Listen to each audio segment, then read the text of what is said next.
बिस्मिल्लाहिर्रहमानिर्रहीम। अस्सलाम वालेकुम नाज़रीन इकराम, मैं हूं मखदूम शाहबुद्दीन और आप देख रहे हैं मेरा फेसबुक और यूट्यूब चैनल। उम्मीद करता हूं आप सब लोग बखैर वाफियत होंगे और जहां भी होंगे अपने अहले खाना समेत खुश भी होंगे और महफूज भी। 19 मई 2025 पाकिस्तान में सोमवार के दिन का आगाज हो चुका है। पाक भारत कशीदगी थम तो चुकी है लेकिन मुकम्मल तौर पर रुकी नहीं है।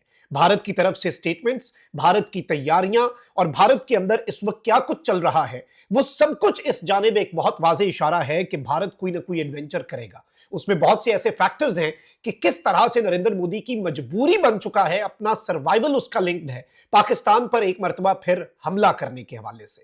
लेकिन इसमें भारत को कोई बुनियाद चाहिए।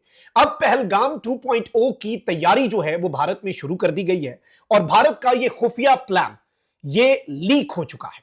भारत पहलगाम से भी बहुत बड़े हमले की तैयारी कर रहा है, फॉल्स फ्लैग की, जिसे बुनियाद बनाकर भारत एक मरतबा फिर सीज फायर खत्म करके पाकिस्तान पे चढ़ दौड़े और अपने जख्म चाट रहे हैं। वो अपनी तैयारियां कर रहे हैं और उनकी कोशिश ये है कि हम इस सब के अंदर एक मरतबा फिर पूरी कुव्वत से स्ट्राइक बैक करें। इस हवाले से मैं कुछ एक्सक्लूसिव डिटेल्स, इररेफ्यूटेबल एविडेंस, नाकाबिले तरदीद शवाहिद के साथ आपके सामने रखूंगा। तो वहीं दूसरी जानिब भारत और तालिबान गठजोड़ और निशाना पाकिस्तान, इस हवाले से भी अब खदशात बढ़ते जा रहे हैं और इसमें चाइना का रोल बड़ा इंपॉर्टेंट होने जा रहा है। साथ ही साथ पाकिस्तान के जो इंटेलिजेंस सोर्सेज हैं वो हमें इस वक्त क्या बता रहे हैं और भारत की तरफ से हमले के कितने इम्कानात हैं, पाकिस्तान की इंटेलिजेंस एजेंसीज का क्या एनालिसिस है, इसे भी हम समझते हैं। सबसे पहले तो नाज़रीन इकराम, भारत हमला करेगा क्यों, इस बात को समझें। देखें, भारत का, नरेंद्र मोदी का गोदी मीडिया जो है वो इससे पहले नरेंद्र मोदी के लिए नैरेटिव बिल्ड करता था। वेल एंड गुड जी, लोग सुन भी लेते थे, लोग वो नैरेटिव बाय भी कर लेते थे। लेकिन पाक भारत जंग में ये इतना आगे निकल गए कि ये अपना ट्रस्ट लूज कर बैठे हैं। तो भारत के अपने लोग जो हैं वो भी अब भारतीय मीडिया को नहीं सुन रहे। तो वो जो रही सही कसर नैरेटिव की होती थी वो बन नहीं पा रही। पॉलिटिकल पार्टीज जो हैं वो इस वक्त डायरेक्ट निशाने पर रखे हुए हैं नरेंद्र मोदी और उसकी हुकूमत को, और उन्हें मौका मिल गया है। नरेंद्र मोदी जो एक कितना ज्यादा पावरफुल बनने की कोशिश करता था और उसने तो जुआ खेला नरेंद्र मोदी ने, जो कि वो हार गया। नरेंद्र मोदी को लगा कि this is the right time, मैं अपनी पॉलिटिक्स को स्काई रॉकेट कर सकता हूं, वो धड़ाम करके नीचे गिर गई। अब बीजेपी जो है वो अपनी सियासत बचा रही है, तिरंगा यात्रा चल रही है, वो भी नाकाम हो रही है। लोग नैरेटिव बाय नहीं कर रहे क्योंकि इंटरनेशनल कम्युनिटी, देखिए पाकिस्तान कहेगा इंडियंस नहीं मानेंगे, लेट्स बी ऑनेस्ट। मैं कहूंगा पाकिस्तान जीत गया, कोई भारतीय क्यों माने जी? क्योंकि भारत वाले भी तो कह रहे हैं हम जीत गए, हम नहीं मान रहे। लेकिन इसमें जो इंटरनेशनल ऑब्जर्वर्स हैं, जो इंटरनेशनल मौकर जरीदे हैं, सब के सब, कोई एक नहीं है जो कहे इंडिया जीता है, सब के सब पाकिस्तान के हक में वर्डिक्ट दे रहे हैं और यही वर्डिक्ट जो है ये मैटर करता है। तो लोगों के जहन में वो भी आ चुका है। अब इसमें नरेंद्र मोदी जो है वो बीजेपी के लिए एसेट था लेकिन वो लायबिलिटी बनता जा रहा है। नरेंद्र मोदी को बीजेपी और आरएसएस की तरफ से अल्टीमेटम दे दिया गया कि भाई हमला कर लो, इस हार को जीत में बदल लो, नहीं तो यू विल बी रिप्लेस्ड। इस कश्ती पर बोझ जो है वो तुम्हें समझ के हम उतार के फेंक देंगे और योगी आदित्यनाथ जो है वो तुम्हारी रिप्लेसमेंट है, क्योंकि वो तुमसे भी ज्यादा हार्ड लाइनर है, वो और खुल के आएगा। अब इसमें नरेंद्र मोदी की मजबूरी है।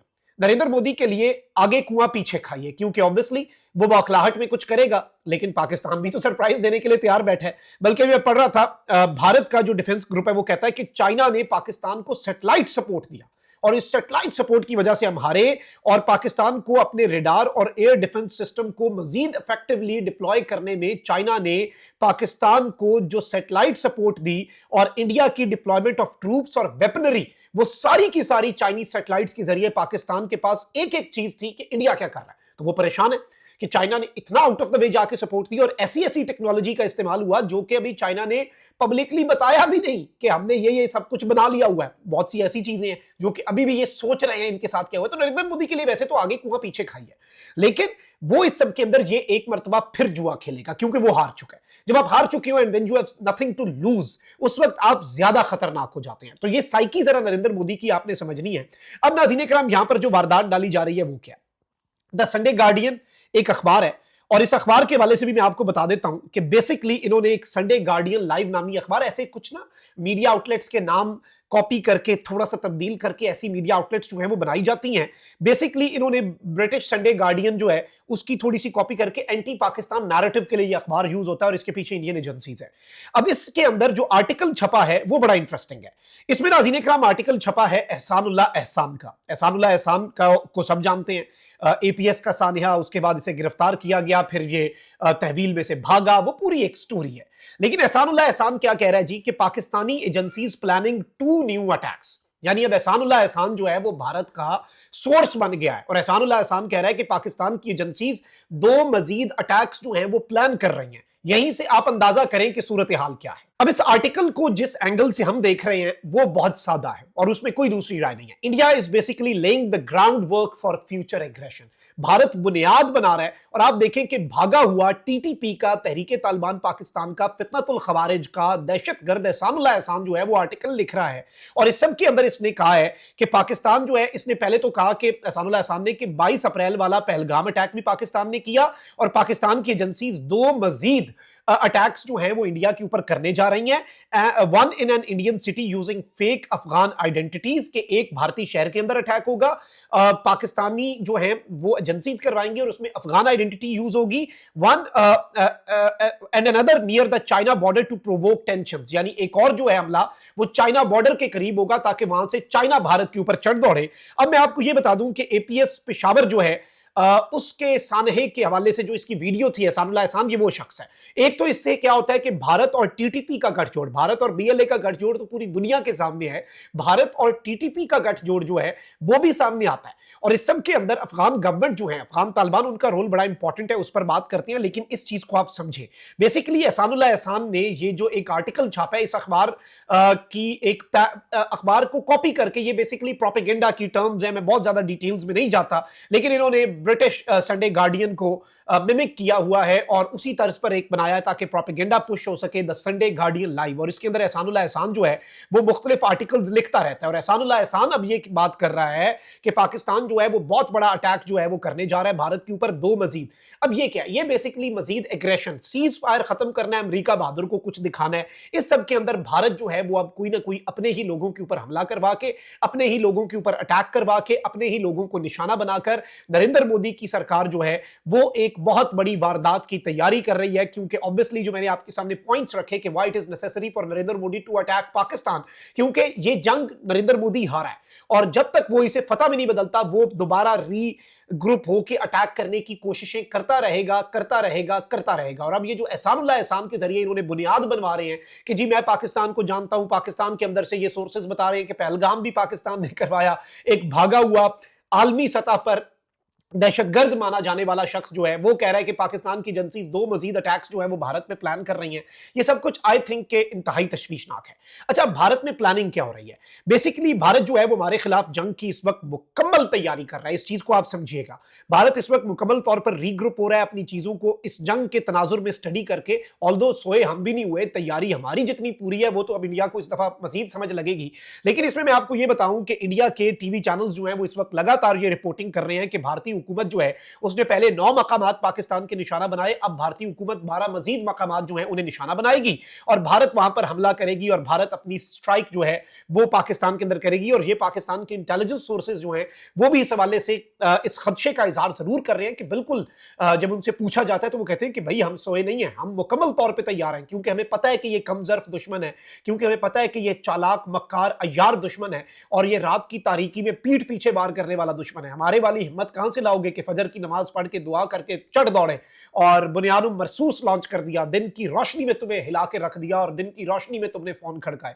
हम रात की तारीकी में ऑपरेशंस नहीं करते, हम दिन की रात की तारीकी के बजाय हम दिन की रोशनी में अपना काम करते हैं और जवाब ऐसा देते हैं कि फिर अगला भागा भागा जाता है अमेरिका बहादुर के पास और मुंह छुपाता फिरता है। क्योंकि आप देखें कि भारत ने 10 तारीख को जब पाकिस्तानी तैयारे भारत के अंदर एंटर हुए, भारत ने अपना तैयारा ही नहीं उड़ाया कोई, क्योंकि वो इतना डरे हुए थे वो सैटेलाइट के और पूरे एक जाल के, जिस जाल में इनके राफेल जो है वो 7 मई को आकर फंस गए। और फिर फ्रांस वालों ने भी कहा कि भाई ये उड़ा के मजीद ना गिरा देना, तुम लोगों ने पता नहीं क्या किया। तो वो ऑब्वियसली भारत अपनी जगह पे इंटरनेशनली भारत की इमेज का बेड़ा गर्क हो गया, हर चीज उनकी तबाह हो गई। और अब नरेंद्र मोदी की अगर आप अकेले की पोजीशन देखें कि he has now realised that I am replaceable, BJP अपना भारत के ऊपर होल्ड और आरएसएस अपना भारत के ऊपर होल्ड नहीं छोड़ सकती, क्योंकि एक दफा अगर कांग्रेस ने वो पोजीशन ले ली, जो कि इशारिये कांग्रेस का ग्राफ ऊपर जा रहा है, बीजेपी का नीचे आ रहा है ऑलरेडी। और इस पूरे ऑपरेशन सिंदूर की नाकामी और ऑपरेशन बुनियाद मरसूस की कामयाबी के बाद कांग्रेस वापस बहुत ज्यादा ऊपर जा रही है, बीजेपी नीचे आ रही है। इस इमेज को बचाना जो है वो बीजेपी के लिए जरूरी है, क्योंकि आरएसएस इंडिया के ऊपर से और अपनी हिंदुत्व की आइडियोलॉजी अप्लाई करने के खातिर अपने जो नेफेरियस डिजाइन्स हैं, आरएसएस के एक्सट्रीमिस्ट एजेंडाज हैं, उन्हें पाया तकमील तक पहुंचाने के लिए वो ये अफोर्ड नहीं कर सकते कि बीच में ब्रेक आए। अब नरेंद्र मोदी की कुर्बानी देने के लिए भी वो इस सब के अंदर तैयार हैं, और योगी आदित्यनाथ जो है उसे लाने के लिए तो नरेंद्र मोदी को एक अल्टीमेटम दिया गया कि this is your last chance, चढ़ दौड़ो, जो मर्जी करो, वॉट एवर यू डू, लेकिन तुम्हें इस सब के अंदर पाकिस्तान से अपनी बर्तरी जो है वो साबित करनी पड़ेगी, क्योंकि इस दफा तो ना डिप्लोमेटिक सतह पर हम अपनी बर्तरी साबित कर पाए, ना हम मिलिट्री माइट के अंदर बर्तरी साबित कर पाए, और ये मजीद बेइज्जती हुई है, इसका फायदा कोई नहीं हुआ और ये काउंटर प्रोडक्टिव हो गया। तो इस सब के अंदर नाज़रीन किराम, भारत अभी मजीद इकदाम करेगा। भारत इस वक्त बिल्कुल मुंह की खा चुका है, और इस सब के अंदर भारत को ऑल्दो डीजीआईएसपीआर ये बात बहुत वाजे और बहुत दो टोक अंदाज में कर चुके हैं कि हमने अभी 30% अपने एसेट्स जो है ना उनका इस्तेमाल किया था। हमने सिर्फ 30% चीजें जो है वो की थी, और हमने सरप्राइज किया इंडिया को। अभी हमने 70% तो सरप्राइजेस जो इंडिया के लिए हमने संभाल के रखे हुए हैं, भारत ने हमें मौका ही नहीं दिया। वो भारत हमें मौका दे, हम भारत को मजीद सरप्राइज करें, हम तो इंतजार में बैठे हैं, हमारी पूरी कौम इंतजार में बैठी है। हम आपकी तरह डर के घरों में नहीं बैठने वाले। आपने देखा होगा कि भाई पंजाब की बात करते हैं लोग, पंजाब के अंदर लोग फ्रंट लाइन पे लड़े हैं, पंजाब के अंदर लोगों ने पाकिस्तान की साइड पे भारत के और मोदी के भेजे हुए ड्रोन्स को खुद हंट किया है, शूट डाउन किया है। डरने के बजाय ड्रोन्स के, मैं देख रहा था एक ड्रोन की वीडियो आई और पाकिस्तानी भाग रहे हैं। अच्छा, कोई और दुनिया का मुल्क हो, वो ड्रोन से ऑपोजिट डायरेक्शन में भागें कि भाई ड्रोन हमारे पे हमला ना कर दे, इधर पाकिस्तानी ड्रोन के पीछे भाग रहे हैं कि भाई ड्रोन की ऐसी की तैसी, हम उसके पीछे हैं। यहीं से आप अंदाजा कर लें कि भाई आप किस कौम से पंगा ले बैठे हैं। ये कौम जो है ये एक रेजिलियंट कौम है, और फिर अल्लाह की मदद, अल्लाह की नुसरत जो शामिल हाल थी इस सब के अंदर, अल्लाह का जितना हम शुक्र अदा करें, वतुइज़्ज़ु मन तशाअ वतुज़िल्लु मन तशाअ, अल्लाह इज्जत देता है, अल्लाह जिल्लत देता है। अल्लाह ने इस सब के अंदर हमें इतनी इज्जत दी, इतनी इज्जत दी, अक़वाम आलम में जो हमारा मकाम मर्तबा हम खो रहे थे, वो मकाम मर्तबा भी हमने एक मर्तबा फिर से हासिल किया है। और ये अनप्रेसिडेंटेड चीजें हैं, ये चीज आप याद रखिएगा, इसकी मिसाल नहीं मिलती, और ये इतनी बड़ी फतह है। लेकिन इसमें भारत जो है, मैं अभी भी आपको बता रहा हूं कि भारत अभी भी तैयारी कर रहा है। The war is not over. Battle जो है, एक जंग जो बीच में आप कह लें कि एक लड़ाई जो है वो ओवर हुई है, ओवरऑल जो एक जंग है। भारत कह रहा है ऑपरेशन सिंदूर जारी है, तो हमारी तरफ से भी ये पैगाम है कि मार्का हक अभी भी जारी है। मार्का हक जो है वो खत्म नहीं होगा, और वो फिर आपको हम उसमें नया टच देते जाएंगे, आपको नए सरप्राइजेस देते जाएंगे।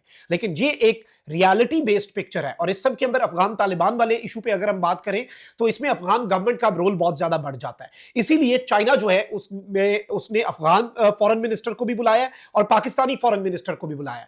पहले पाकिस्तानी फॉरेन मिनिस्टर की चाइनीज फॉरेन मिनिस्टर के साथ अलग मुलाकातें होंगी, फिर ये ट्राइलेटरल मुलाकातें जो है ये गेम चेंजर हो सकती हैं। और भारत के नेफेरियस डिजाइन्स की राह में पाकिस्तान और अफगानिस्तान के मामलात जो खराब करना चाह रहा है इंडिया, उसकी राह में चीन जो है वो एक बहुत बड़ी रुकावट बन के चीजों को दुरुस्त करने की कोशिश जो है वो इस वक्त age of our information China कर रहा है। और ये अगले चंद दिनों के अंदर आप देखेंगे इसहाक डार पहले चाइना जाएंगे, फिर अमीर खान मुत्तकी जो उनके नायब, उनके कायम मकाम वजीर खारजा हैं उनकी अबूरी हुकूमत के, वो जाएंगे और वहां पर फिर मुलाकातें होंगी तीनों ममालिक की। तो वो मुलाकातें इंडिया के इन्फ्लुएंस को कम करने के लिए ही हैं, क्योंकि भारत अफगान तालिबान के साथ गठजोड़ करके, उनकी गवर्नमेंट के साथ गठजोड़ करके पाकिस्तान को निशाना बनाना चाह रहा है। लेकिन इंशाल्लाह वहां पर भी उसे मुंह की खाना पड़ेगी। अपना बहुत ख्याल रखिए। अल्लाह निगहबान। पाकिस्तान जिंदाबाद।